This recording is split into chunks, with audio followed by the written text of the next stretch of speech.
Sir నమస్తే అండి. నమస్కారం అండి. ఆంధ్రప్రదేశ్ మాజీ సీఎం జగన్మోహన్ రెడ్డి గారి బాబాయ్ వైఎస్ వివేకానంద రెడ్డి గారు పాప ఆయన ఆత్మకైనా శాంతి చేకూరే అవకాశం ఉందంటారా?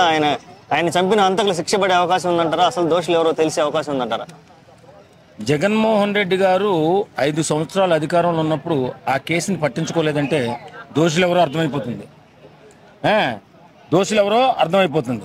కానీ ఈ కూటమి ప్రభుత్వం వచ్చిన తర్వాత దాని మీద ఫోకస్ పెడుతుంది.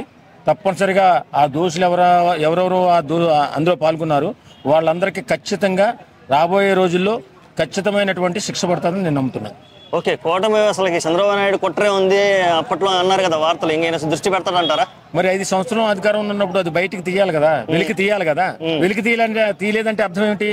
ఎవరు చేసినట్టు వచ్చా, ఎవరు చేపించినట్టు వచ్చా అర్థమైపోతుంది కదా. ఓకే, 5 సంవత్సరాలు బ్రహ్మాండమైన మ్యాండేటరీ 151 సీట్లు ఇచ్చి నిన్ను నిలబెట్టి బాబో నా చిన్నబాబుని చంపేశావని ఏడ్చావు కదా. ఆ ఏడ్చిన దానికి నువ్వు ఎందుకు బయటికి తీయలేకపోయావు? ఆ దోషులు ఎందుకు పట్టుకోలేకపోయావు? చంద్రబాబు నాయుడు అయితే చంద్రబాబు నాయుడు పట్టించాలి కదా. పట్టించకుండా నువ్వు ఇలా కళ్ళబొల్లి మాటలు చెప్పుకుంటూ కాలక్షేపం చెప్పుకుంటూ ఎందుకు వెళ్ళిపోయావు? ఏ లోపం ఉంది నీలో? ఏ దాపరికం ఉంది నీలో?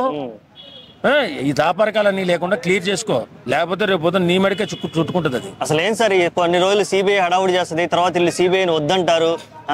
ఎందుకు సార్ ఈ డ్రామాలన్నీ? అతను కూడా ఒక నార్మల్ మనిషి, ఒక చనిపోయాడు, అతని హత్య జరిగింది. అదే ఇప్పుడు ఈ కేసు వైఎస్ ఫ్యామిలీ కాకుండా వేరే వాళ్ళదైతే ఎట్లా ఉండేది అంటారు?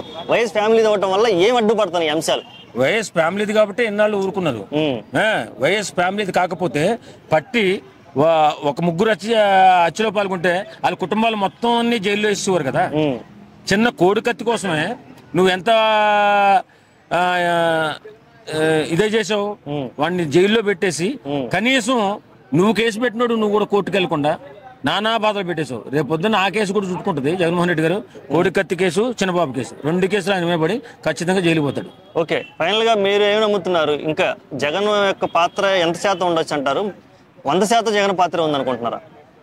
నేనైతే జగన్ పాత్ర ఉందా లేదా అని చెప్పలేను, కానీ వైఎస్ఆర్సీపీ పాత్ర ఉంది. ఓకే, అది మాత్రం అర్థమవుతుంది. అది ఎవరనేది నేను చెప్పలేను. Okay, thank you. Okay, thank you.